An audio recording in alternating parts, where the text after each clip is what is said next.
Welcome, everyone. Chris, thanks for coming back for the last session in this three-part series on young people. And today we're going to be focusing on ministering with parents. So without further ado, I'm just going to throw it over to you, Chris. Wonderful. Great. Excellent. So just for my sake to know, if this is your third session joining us, just type a 3. If it's your first time, type a 1. And if you've been here just to 2 of the 3, then type a 2. That'll help me know. Great. A lot of repeat offenders here. Thanks for coming back. I really appreciate it.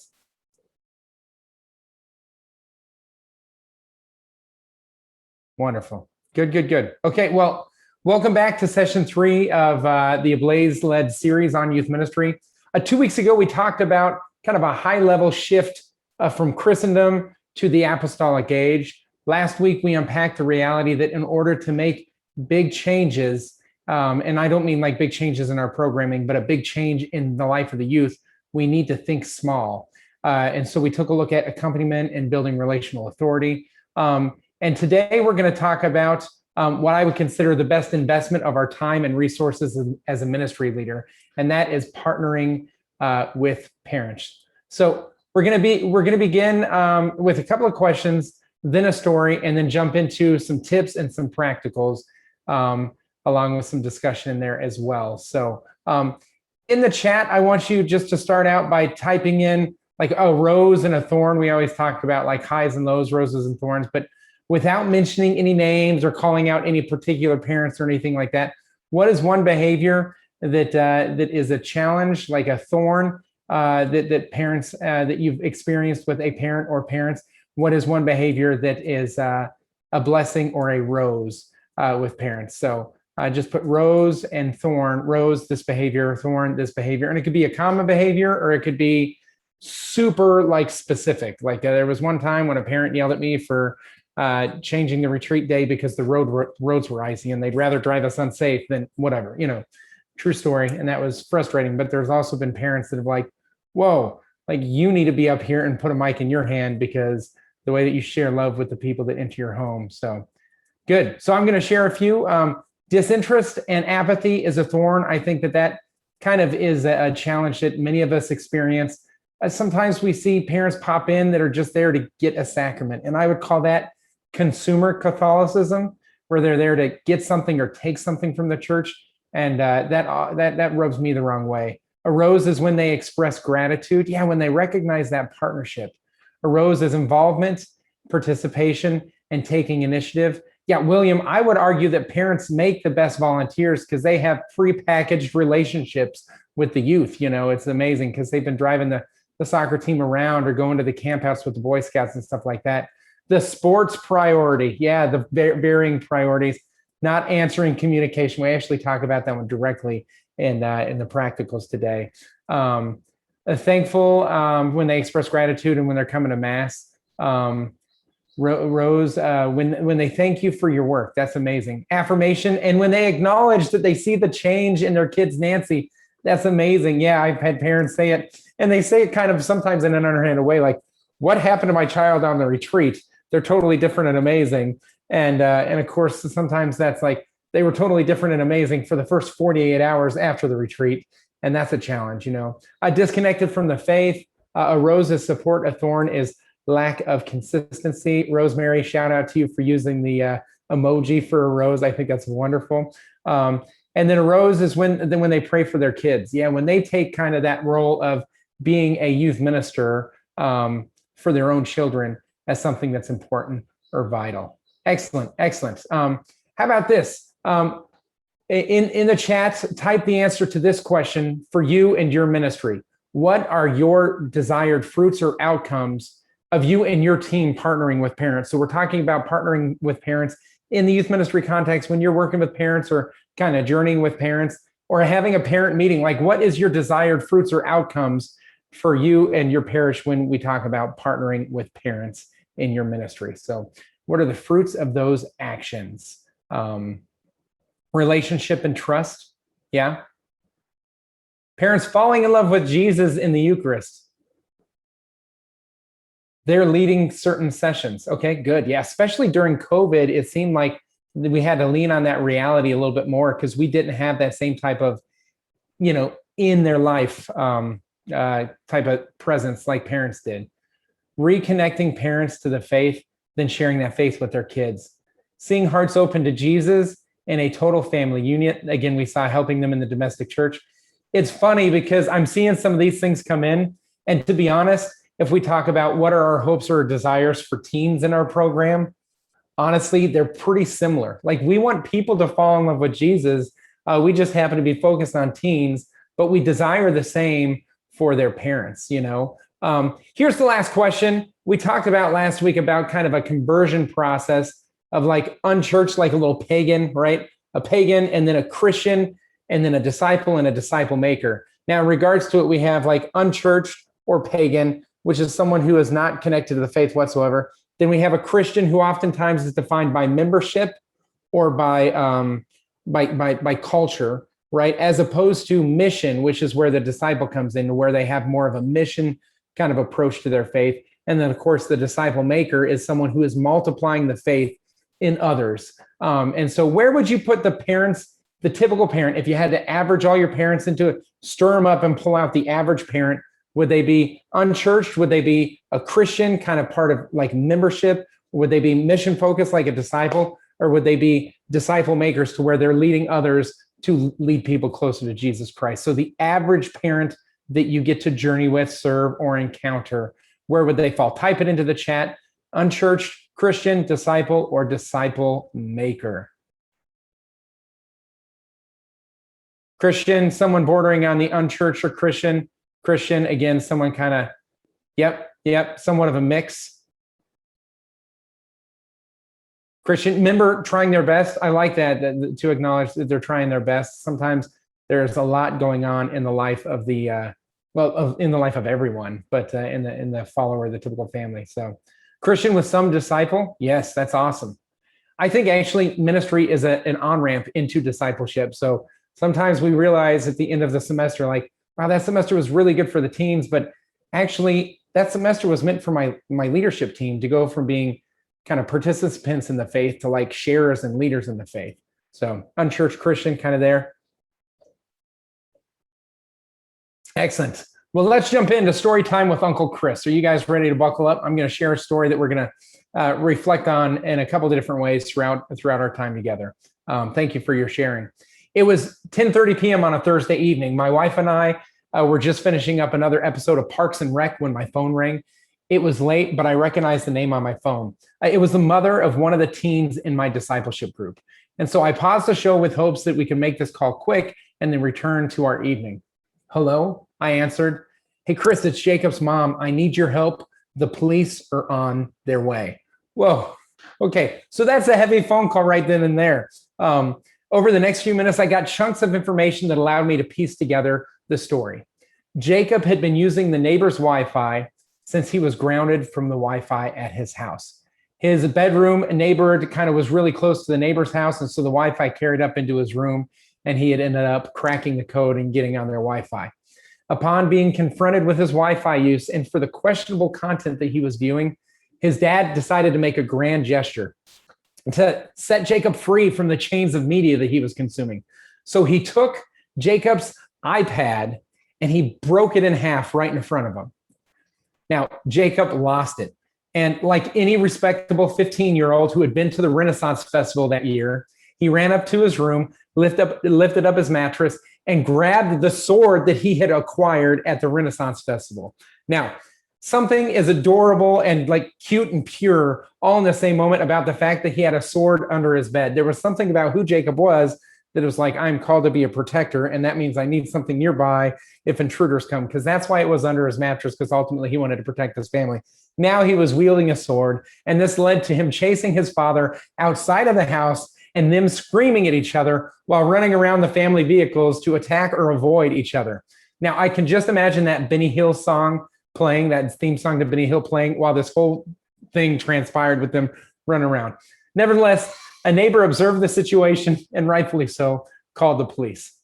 Jacob was now barricaded in his room with no sword, and his father was trying to explain the situation to the police so that no report was required for anybody's permanent record. Jacob's mom was worried that Jacob was going to run away that night and wanted me to talk with him. So Jacob grabbed the phone and I said, "Hello, rough night, huh, bud? What's going on?" He explained the injustice that he believed he had just experienced with him being grounded from the Wi-Fi and shared select pieces of the night's event. I spoke to him about the trust bucket that his parents had for him and how it was dangerously low from some of the things that had happened over the course of the last week with him losing his privilege of Wi-Fi and some of the other behaviors that have been kind of explained to me. And that those actions and the trust bucket being so low, it led to some consequences. Ultimately, through some dialogue, he agreed to stay in his room that night and that his parents, who cared about him, could pop into his room once an hour to make sure that he was still there and that he was okay. He agreed to this and handed the phone back to his mom. I kind of explained what we had come to, and his mom was like, "That sounds great. That's better than us just worrying the whole night." So here's the thing. His mom called me because his mom knew that I was on her side. And Jacob took the phone and listened to me because Jacob knew that I was on his side. The thing is for me, because I had partnered with parents and I had journeyed with Jacob, I knew that we were all on the same side, that me being on the teen side and me being on the parent side was being on the same side. Partnering with parents is not easy, and teens are challenging and filled with emotion.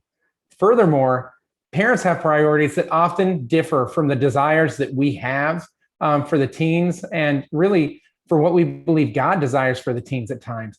And that can be a challenge. And so today we're going to unpack that. The important thing is to remember that we are on the same team and that grace exists to help put down swords and lift up hearts. And so welcome to our session 3 on partnering with parents. I'm looking forward to journeying with you all today. I'm going to try and put myself a little bit more to one side of this. And then I think I'm going to grow a little bit. My Flintstone vitamins are finally kicking in from when I was a kid. So here we go. Awesome. Okay, great. So what does it mean to partner with parents of Generation Z? So we need to look at this because the reality is we are actually mostly ministering at the parent level, at Gen X level, and now some millennials, right? Some of the middle school parents and things like that are millennials.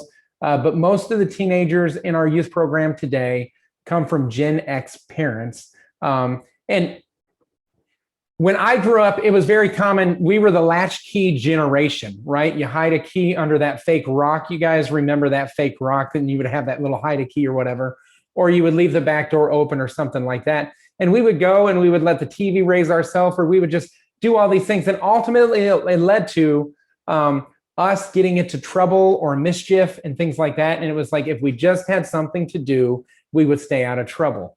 And so now we, Generation X, I'm speaking for, are now raising a generation of kids like we should have been raised. Activities would have helped us out, right? But this generation, Gen Z, is not the same as Generation X. And so what we've done is a lot of us are kind of implementing our own teenage angst, our own teenage behavior and things like that into the way that we, or the Generation X is raising this generation of youth. But what has happened is we are raising a stressed out generation. They've done a study on stress levels. I don't understand the science or the math to how they kind of figure out what levels of stress, but they say that the average teenager today has similar levels of anxiety that a CEO had in the 1950s. So someone who was at a corporate level really high up had a lot of stress. He was providing, and he was the way, like employees, life's dependent on him. And now a teenager is in that same way. And we see that in so many different ways. If it's their sport, Gen Z is stressed out because if they don't do well enough, they won't get that scholarship, and then college might not be an option for them. Grades, you all have seen the teens who are chasing after that 4.0 or that top 10% of their class. Here in the state of Texas, if you land in the top 10% of your school and your school is a certain size, you have guaranteed admittance to some of the universities in our state, which makes it super stressful and super competitive for a number of these teens. But the reality is, and I'm sure you guys can relate, the last time I was asked my GPA in high school was like before I got out of high school. I was already accepted to a university by the time I graduated high school, and my GPA didn't really matter beyond that reality. And so there are certain things that are stressing these teens out, and it's high stakes when actually in the perspective of time, it's not that big of a deal. But again, these teens are overscheduled because that's how we should have been. We should have been more scheduled. We had too much free time, which allowed us to get into trouble. And so partnering with parents of Gen Z, there's a couple of tips that I want to go over, and then we'll dive in. So 5 quick tips. First, we have to change our perspective or perception of parents, right? So oftentimes we see some of the parents' behavior, and we saw that come up a couple of times, sports and things like that. They care about their teenagers' growth, even if it's reflected in different priorities. And that's a hard piece. Like, that's a really hard piece to kind of embrace or understand. And so an example of this was actually a few years later, I'm at Jacob's graduation party, right? Now, I'm over in the corner because I got one of those plates of cocktail weenies, those little smokies. They're delicious, and they're covered in barbecue sauce. And there's a crock pot full, but now there's like a third of a crock pot full because I scooped, way too many on there. So I'm over in the corner, with my toothpick and eating them so that people can't see that I just took 90% of the meat on that table. And the mom comes over to me and she looks at me and she said, "We did it, Chris." I said, "We sure did." She goes, "We did it. He's not in jail. We did it." Now, for her, success for her teen during their adolescent period was that teen not going to jail. And in all fairness, that was a reasonable kind of goal, because his older brother had been to jail already. Like, they had come from kind of a rough patch. These were 3 boys that were adopted from 2 different families, and they got them a little bit later on in their life. And so just trying to stabilize these youth was a challenge. And Jacob not going to jail was her measurement of success. Now, we've met parents with different measures of success. Some of them are, I want them to get a volleyball scholarship, which is why they're traveling every single weekend to go to these club volleyball events, tournaments, and things like that. And volleyball becomes life. It's even more important than church in some cases, Others have they got an academic scholarship. Others are like, they stayed out of jail, right? And so these different perceptions of parents, oftentimes they have different priorities. It's important for us to listen and to journey with those youth so that we can know, and those parents so that we can know their priorities and champion them. Because I guarantee the team that is playing sports every weekend, that God can be glorified through that, because God gave them some gifts and talents that they are developing. In that same way, God is with them at the church and in the youth program. God desires to be right next to them on the sports field or the math club or whatever it is. That we got a number of teens that were very into the robotics club and things of that nature. In fact, one that went on to be on that robot show where you have 2 machines attack each other. Anyways, totally cool. But so we need to recognize that and journey with parents in their desires for their youth as well, and really connect the fact that God is present at church. God is also present on the sports field for that. The next piece in regards to tips with Gen Z, parents of Gen Z youth, is to communicate with parents regardless of their response to us. So be consistent, be persistent, and provide value. Those are 3 things. So be consistent, be persistent, and provide value. Now, value add is something along the lines of, hey, not only are these events coming up and it's promotion, but as we come into New Year, everyone's talking about bettering themselves. As a parent, you can better yourself, and here are 3 different ways to better yourself as a parent. Or, Gen Z is considered the loneliest generation. Here's a tip from someone who works with teens as a psychologist to identify loneliness or depression in your teen. Again, that's not to say it's your teen specific. You make it broad enough for them to see that value add. And what happens is this builds a bridge from where we're at to where they are at, and from your side to theirs. Then when the moment arises, typically a crisis or something like that, they'll recognize that bridge exists and say, okay, I'm going to approach the youth minister because I know that they've been mentioning things like this and challenges that we're facing, and I want us to now journey with them. And so providing constant, persistent, and valuable communication allows us to ultimately be a place of value that they can go to or come to when we build that bridge over to them through that communication that often we don't see a response to. And you'll have some people unsubscribe, and that's okay. If they say, stop emailing me, that's perfectly fine as well, but be consistent. And usually I think weekly or greater is fine. Daily might be a little much. And then the next one is to show that the modern family is seen by us as youth ministers. 16% of Gen Z has a traditional or typical looking family. Let me say that again. 16% of Gen Z has a traditional or typical looking family where the home is mom, dad, and the children.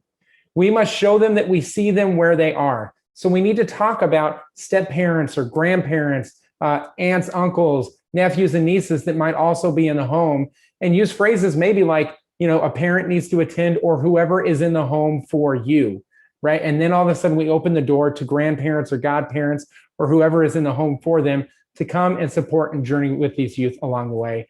Because a lot of these single parent homes or a lot of these kind of mixed family homes, oftentimes our language can feel almost distancing to them. The changing landscape of the family is our new norm, and we have to embrace that mission field that exists in that context.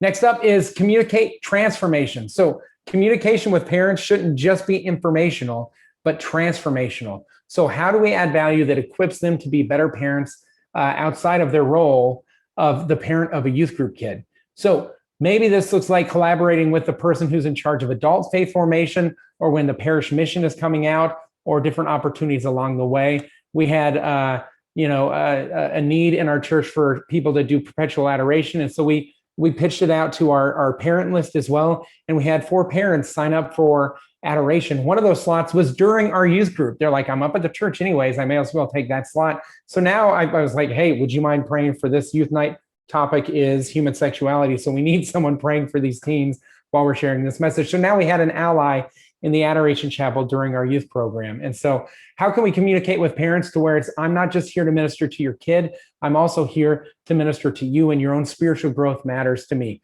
Communicate transformation. And then the last tip that I have in regards to Gen Z parents specifically, before we talk about the logistics of partnering with parents, is to champion every parent. Be the biggest champion of every single parent. Like, seriously, even the terrible parents, they're still a mother or a father, and they still have more influence in the life of their youth than you or I do. So point to the ideal while we embrace the real. Let me say that one more time. We need to point to the ideal while we embrace the real. So if the situation is difficult or challenging or broken or toxic, we need to journey with them and say, hey, God still desires this for your teen. I want to journey with you. I want to partner with you. I would love for you just to turn your baptismal certificate in so I can help your child get confirmed, whatever it is. But we have communication with the parents to where we embrace the real, but point to the ideal. Another way to champion the parent is to make your parent sessions worth it, right? So I've seen parent sessions that I've led that I've been like, oh, it was just like, here's a handbook, a stack of papers, right? Well, you can hardly see it, but a stack of papers that I just read to them because I don't trust the parents to read through the information on their own, right? That's not a very valuable parent session. So I started saying, what about snacks and refreshments? You know what I've always wanted to do, and I've never done it before, but I've wanted to have a margarita machine at a parent session. Like, a parents, come on up, no teens come along.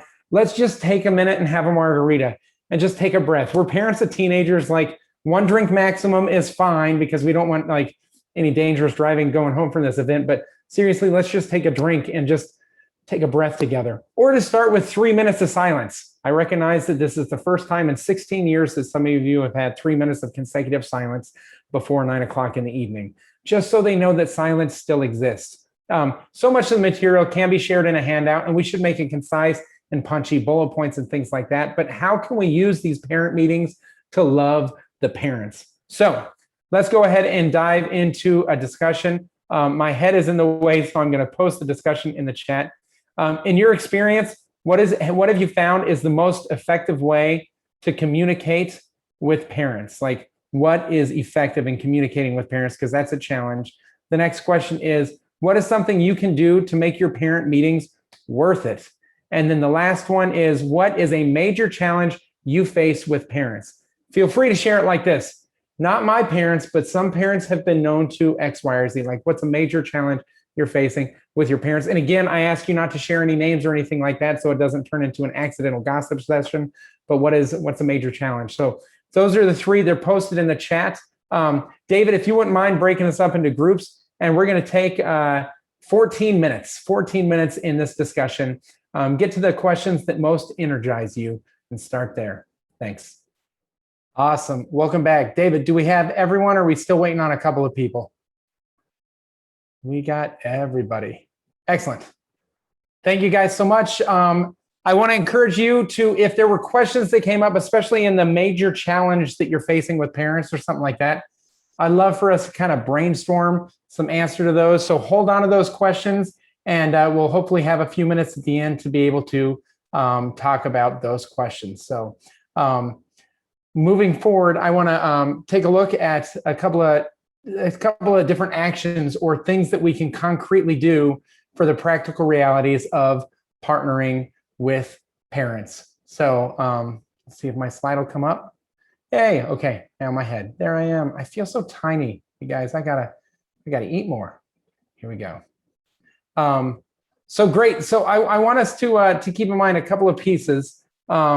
First of all, that we want to nurture an everyday faith. Like we want an everyday faith nurtured in the youth that we serve.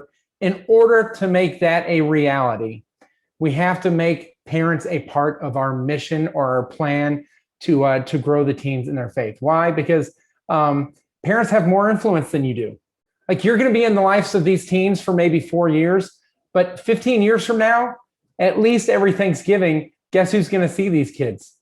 Their parents are. They're going to still have influence in the lives of their teenagers. So every parent, wherever they start, they want to be a better parent. We have a few interactions a week. Parents have multiple interactions a day. They are the single greatest influence in the life of a teen. And they have baggage, but we need to work with them anyway. Now, here's the cool thing. Something different than Gen X to Gen Z is Gen X, we used to, Generation X, hide things from our parents, right? The sneaking out and things like that. But actually, teens today talk more openly with their parents than any generation before them. And so when we talk about parents having influence, they also have access, not just influence in the life of their teen, but access to them growing, access to them kind of learning and journeying and processing things. Whereas if I was a teenager, 25 years ago, at talking to my parents about like, I'm not sure if I believe this, I wouldn't share that because I think my parents might say, oh, this or that, or I would use it to say, I don't believe this. And, I don't like your system, and like kind of separating that teenage angst or teenage rebellion. Whereas teens today are like, Mom, Dad, I don't know if I believe that. I struggle with that. And they're able to share more openly. And yes, there is still some of the teenage conflict and challenges that come up, but they really are more open to dialogue than any generation before them. And for all the talk about the negative aspects of kind of postmodernism and some of the different ways that there's encouragement of blind tolerance of certain things, it actually does lead to kind of a silver lining of being able to have dialogue about like, well, why should I think this way? Or what about this is important to you? Those type of conversations. Those conversations happen more commonly with parents than anyone else. So lean into the power of parents. Next is to cue the parents, right? And what we do in regards to cueing the parent, and I think this is hugely practical, especially as we prepare for the fall semester. Volunteers should be reaching out and letting them know who they are, what your goals are as a small group leader. This isn't just you as the youth minister, but also the volunteers, and that you're on their team and how they can help you be successful. And so a volunteer should absolutely reach out to the parents within the first 2 weeks of the semester of the teens in their small group. And again, I really have found great results when you have consistent set small groups throughout an entire year. So this is your small group. This is your small group leader. So now you have a dedicated adult to journey with you all the way through. If you're not doing that, I would encourage you to discern it. But then something like this to where you can reach out and say, I'm going to be Billy's small group leader for this year. My name's Chris, and I'm excited about this aspect, or this aspect. Here's 2 things you need to know about me. Is there anything I should know about Billy so I can better journey with him, right? And so you, as the youth minister, should kind of create a call sheet or a call script for those volunteers so that they can better cue the parent in regards to it. This year, we're going to try and learn what it means to have personal prayer time. And this is what we're looking at, right? One thing that I do to cue the parents is use a texting service like remind.com or Flocknote for weekly texts that arrive 30 minutes before our youth night ends. Now, here's the beauty of it. 2 things. One, it gives the parents something like a discussion question or 2 to talk about on the drive home or the next morning over breakfast that helps reinforce the content that we talked about at the youth night. This is cueing the parent and empowering them to be successful. The second thing it does is they get a text message 30 minutes before youth night ends, which means if they're sitting there watching Sunday night football, they know this time to wrap it up and drive up to the church to pick up their kids. I'm not joking. We used to have teens that were stuck at the church for like 30 minutes later because they didn't get the phone call until the youth group was over, and we had to wait with the teens while we had to also be trying to do cleanup and meetings and things like that. And so it's been really helpful. That 30 minutes ahead, just schedule it, and it's super helpful. Next one is to honor the parent. And so this is similar to what we talked about with Jacob and his mom, like side with the parent, support the parent. If you're not on the parent side, you're not on the teen side. Right. And so if you're not on the parent side, you're not on the teen side because it's the same side. Now, one thing that happens is oftentimes teens will struggle with authority, and there might come a time where they share with you or one of the volunteers that like, oh, my parents don't like me coming to church, or they're going to ground me from going to the retreat if I don't do this, this, or this. And they'll almost try and pit you against the parent. But the reality is we need to side with the parent in regards to that and start asking questions like, why do you think that they would utilize that? What's going on with your grades or your studies or your behavior to where they would want to take something away as important as this? What's the bigger picture here? So we need to help the teens see the parents' perspective. When the parents know that you're on their side, they're more willing to lean in and kind of journey with you, journeying with their teen, and vice versa, journey with their teen in the way that you desire them to journey with their teen, which is super cool. The next one, and this is the last one before we dive into Q&A, is reinforce the family. Now, there's a couple of ways that this is done. Family-friendly scheduling is important, and I know that as a faith formation department at your parish, you need to look at that. If first grade meets at 2:00 and third grade meets at 3:00 and fifth grade meets at, there's going to be families that have their kids 2 years apart that are going to have to live at the church for the entire day. And to kind of cluster things together and say middle school and high school meet at this time, or maybe all these people meet at this time and this demographic meets at this time. Children versus adolescents is a good distinction. But also, like we used to have our Spanish youth ministry program meet on Friday nights. And like Friday nights in Texas, if you're in a band or in the sport, like, or have a social life, like everyone's up at the football game, and you've seen the football stands. Like none of the teams are, well, there's very few teams that are watching the football game. Most of them are just socializing with each other. And so Friday night was just a miserable time to offer youth program. And so we changed that, we changed that time because it was not a friendly thing, because parents had to choose between their kid marching on the field with the marching band and supporting them there, or dropping off at church. And so we need to look at how can we reinforce the family with scheduling, include the family when possible. And I'm going to say this, we need to be thinking about how once a semester we can get parents involved, or at least one parent involved, whether that's a night like an XLT or an adoration, night or something like that, or just a topic where, maybe we're having the teens journey together with their parents on a certain topic. But to be able to help them, like literally help them and say, you're going to walk together for 1 hour tonight with each other, in hopes that you can walk together every day in the faith with each other. The parents that are already doing that, they're happy to have someone assist them in how to walk with their team. The parents that don't, they need that training session in that time. So really think about how can we set up things to do that. Now, we all have a couple of youth group junkies in our program, I hope. And these are the teens to where if it's like, hey, tonight for an event, we're just going to all show up at the church and put a pencil in our eye. And they'll be like, yay, youth group. They can't wait to get there. Let's stick a pencil in our eye for Jesus. They'll show up to anything, right? But we also have to recognize that there are some teens that might fall into that youth group junkie category that are using youth ministry to escape from their home life. And when that home life needs their presence, or when they need to lean into that instead of using church as an avoidance tactic, we need to step in and be able to help them and reinforce the family, in that way. So teens should not use the parish to escape the domestic church. They should not use the parish to escape the domestic church. And then use your small group to make teens better sons and daughters, not just better disciples, not just better Christians, but better sons and daughters.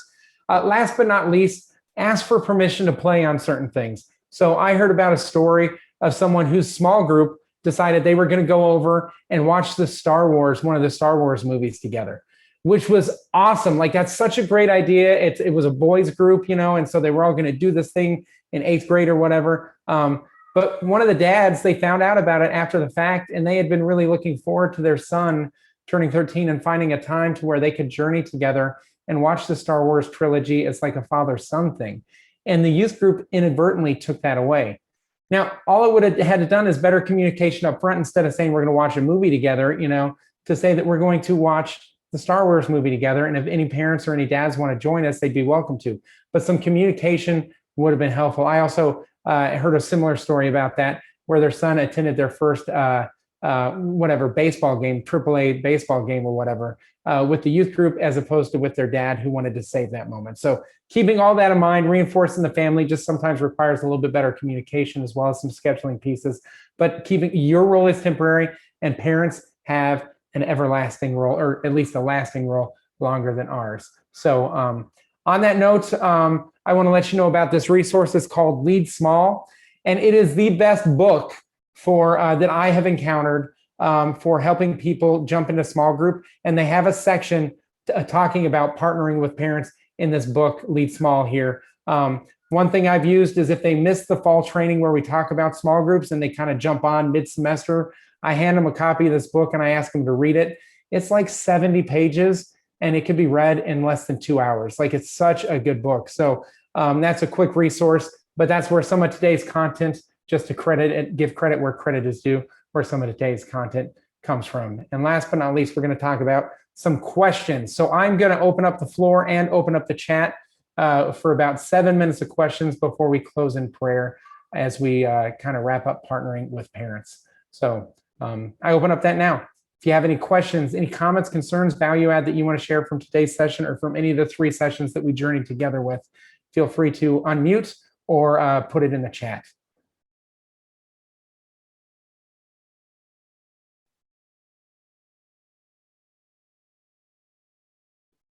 One prompt to help you guys out is a major challenge you're facing with parents. That might be a good one to bring for kind of question or discussion.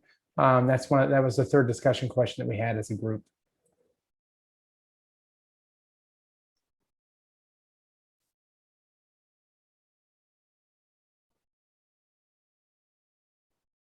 How do we welcome parents to celebrate Mass with their youth, right? Yeah, that is a very challenging piece. Like, how do we, because I would rather have teams go weekly to Mass with their families than go weekly to youth program, right? That statistically is actually better. Teams who see their parents praying together and attend Mass regularly with their parents have a higher retention rate than those who went to youth group consistently, but not to liturgy consistently. So that is a hard one. I think, Nancy, to be honest, some of that is actually getting the numbers out there and showing them some of the research that the best investment of their time is seeing mom and dad kneeling before the Eucharist in the liturgy of the Eucharist, right? Seeing their parents pray together and journey together. And I've seen that done in some pretty poor ways. To be honest, I've seen confirmation requirement. So you have to bring a bulletin for Mass, and you almost make Mass like an assignment. But then when you get confirmed, it all of a sudden says Mass isn't assigned anymore, but the obligation is still present, so I'm not sure exactly how to navigate that completely. Beth says, when parents are waiting in the entryway for their kids who attend Mass, is there something that could be said to them and make them not defensive? So Beth, do you mean that some parents are dropping their kids off at Mass, their youth off at Mass? I see you nodding, and they're not attending Mass themselves. Yes, the faith formation is in a school across the street, and then at the end of class, the teachers walk the kids across the street and into the church, and they all sit in the same pew. And so part of going to church is part of faith formation. And is that Sunday liturgy, or is that like Wednesday night? Sunday. Yeah. And then at the end of Mass, when you leave, you see the parents standing in the entryway waiting for their kids.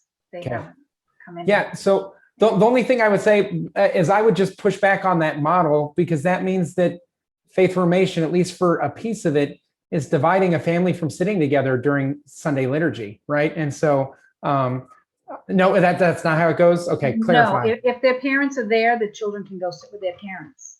But if the parents are not there, then they sit with the teacher. Okay, so I mean, I might, not make them defensive. I might just contact them and say, we really want to make it a priority. The families are together, and we don't want you guys to have to pick them up at the RE building and then go all the way over there. But is there a better situation? Is there a different liturgy that you go to? Because maybe they're going to a different mass, so that we can make sure that families are going together, and maybe just inquire, maybe start a dialogue about that.